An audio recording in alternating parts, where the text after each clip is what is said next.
I'm Liesl Dees, and it is July 13th, 2025 at the San Juan Unitarian Universalist Fellowship. One random weekday evening at San Juan College's West African dance class 20-something years ago, two lovely older ladies with white hair, they were lovely ladies who were probably close to the age that I am now, invited me to their church. "We're having a Buddhist speaker on Sunday," they said, and that appealed to me as I'd been reading the Dalai Lama and Thich Nhat Hanh.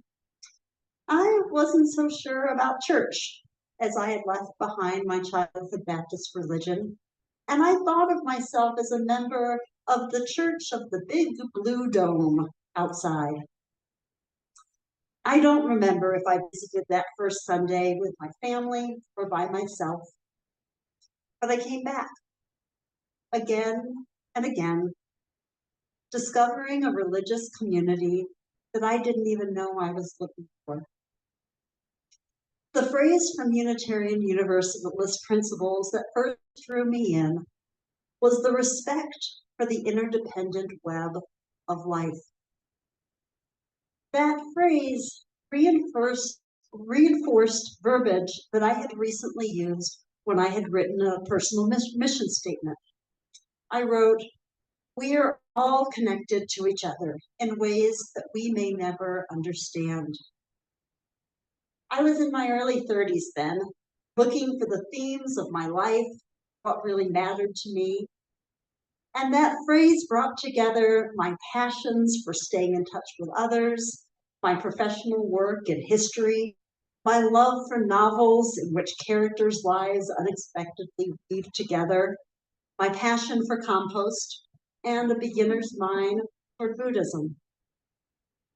The idea of connectedness opened me up to see possibilities, responsibilities, and a web of interrelatedness.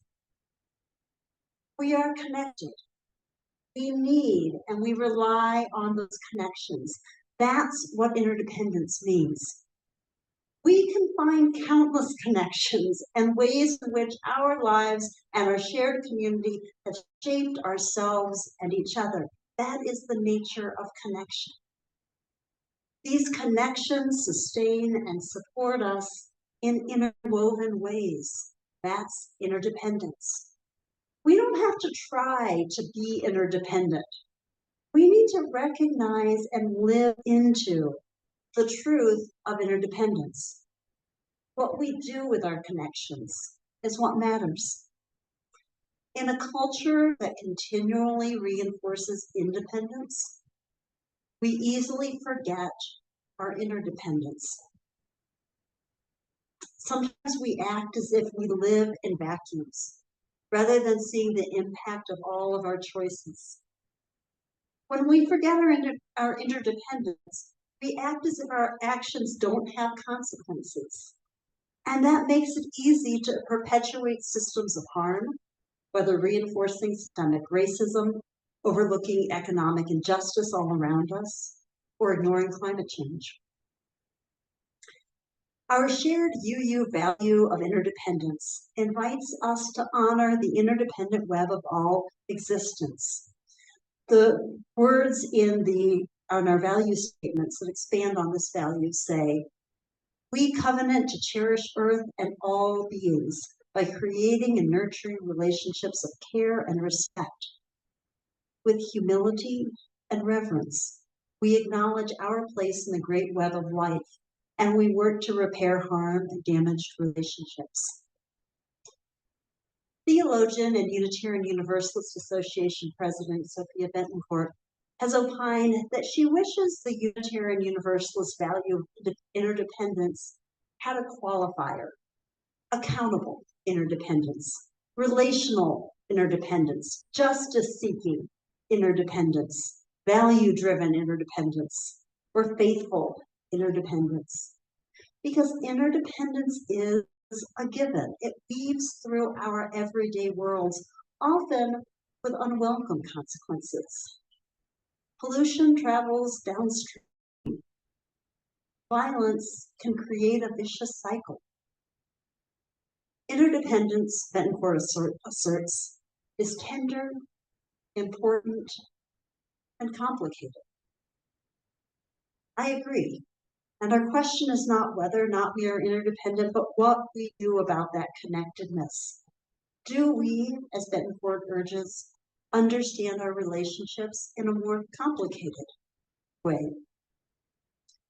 This theology of interdependence invites us to explore an ethic that embraces both environmental and social change.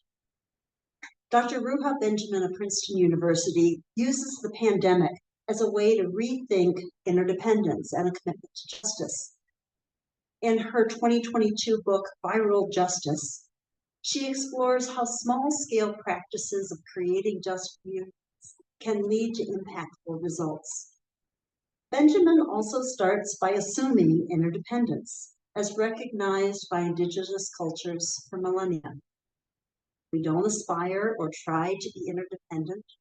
Interdependence already exists. And when we think of that not as just a sacred philosophy, but as a practical ethic, it can help us reimagine society. In recent years, I took a systems theory training through the Unitarian Universalist Association. This class is part of credentialing for religious educators, but it was well attended by clergy and lay leaders as well. And I'd heard other UUs praise this training, but I didn't quite know what I was getting into. Were we thinking about biological systems, family systems, or church systems? And the answer was yes, and yes, and yes. And most importantly, we're actually thinking about our theology and how a commitment to interdependence calls us to examine the structures all around us, in our society, in our churches, in our relationships. Creating and nurturing sustainable relationships of care and respect, mutuality and justice requires an awareness of the structures and patterns that keep us in the status quo. Some of you remember Dr. Judy Collier, who taught political science at San Juan College for many years. She regularly observed how our community excelled at buying dinner plates to support a family with a health crisis. But we were less comfortable examining the economic failures of the insurance system. We eagerly volunteer for annual cleanups and fundraisers, when we also need to examine the systems of poverty and unequal distribution in wealth. The concept of mutual aid helps me to reimagine systemic change. As a general term, it refers to community help, common help for each other, a collective self-reliance that has existed for millennia. It's also used as a theory to challenge traditional volunteering. Mutual aid responds from within the community to address unique needs. It's not external charity that looks for a one-size-fits-all solution. It requires solidarity, and this means being in relationship with others. It means realizing our interdependence. And when we look at solving problems from within a community, mutual aid asks us to reimagine social structures, addressing both immediate needs and systemic inequality. Both mutual aid and my systems theory class point to the importance of covenant, defining how we will be together, not as an exercise in wordsmithing, but as living documents. When we create covenants, we articulate how we will continue to engage when we encounter resistance to change. We share what we need from each other and how we commit to behaving together. This is how we live our theology of interdependence. The systems theory class emphasized the purpose of our liberatory faith is not to create more sustainable churches. It is to transform the world. The sacred theology of interdependence calls us to a radical ethic of transformative care. Dr. Ruha Benjamin eloquently writes, "Falling from a burning building, I might hit the ground first, but you won't be far behind. My well-being is intimately bound up with yours. I don't need an ally. I need you to smell the smoke." Writing in the 1990s, author Octavia Butler envisioned a dystopian, authoritarian future related to climate change and neglected social structures.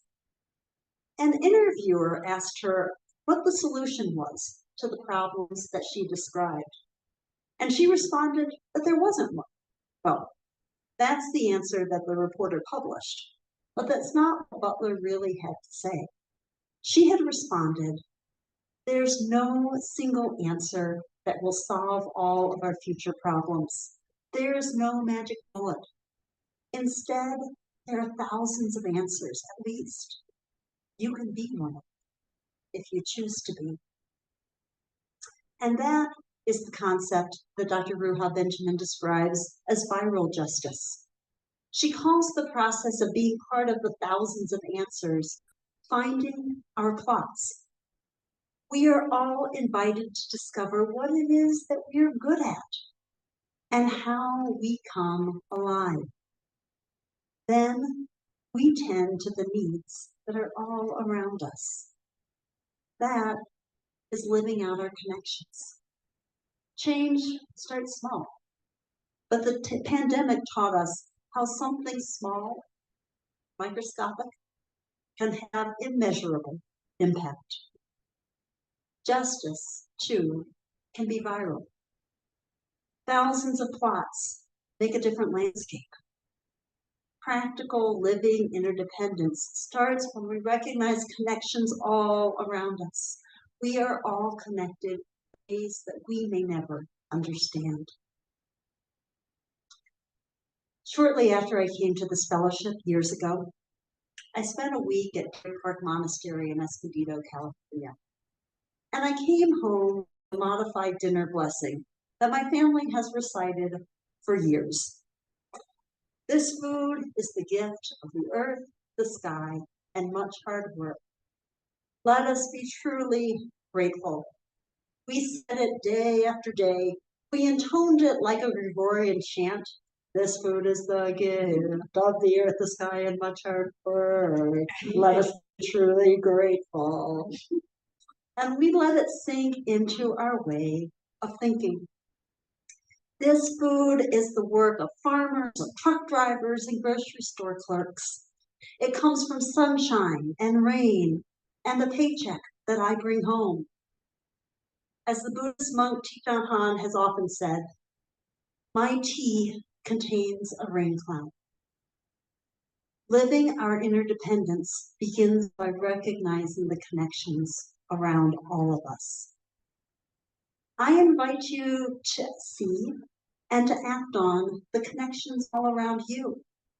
As you check out at the grocery store or interact with a neighbor, what does it mean to see that we are all connected? How do we treat each other, and what do we ask of our social structures when we see life in this way? What plots right around you are you committed to tend? When we act in real life from our theology of interdependence, I believe we can transform the world. When we lean into the small scale, we find our own plots, we practice solidarity, we can reimagine social structures that may seem rigid or impossible to change. This is the call of our liberatory faith, and I believe that this is the work of this fellowship. I am extremely grateful for that casual invitation to come to church over 20 years ago, as it opened up for me spiritual paths, deep friendships, and life-changing direction. We are all connected, and the kindnesses and the opportunities that we open for others change lives. They changed mine. May we continually realize that we are connected in ways that we may never fully understand. Amen. And for closing words, this is something that I wrote. We have come into this free church to affirm the inherent worth and dignity of all, not because of a shared creed, but because of a shared commitment to give voice to those who have long been silenced, to build beloved community, to realize a more just and sustainable future.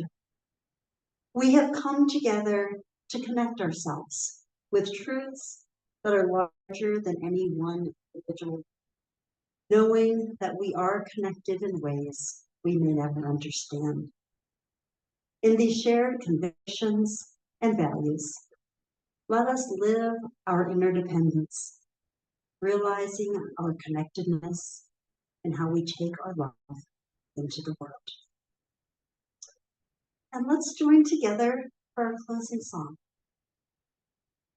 It's number 354. We laugh, we cry.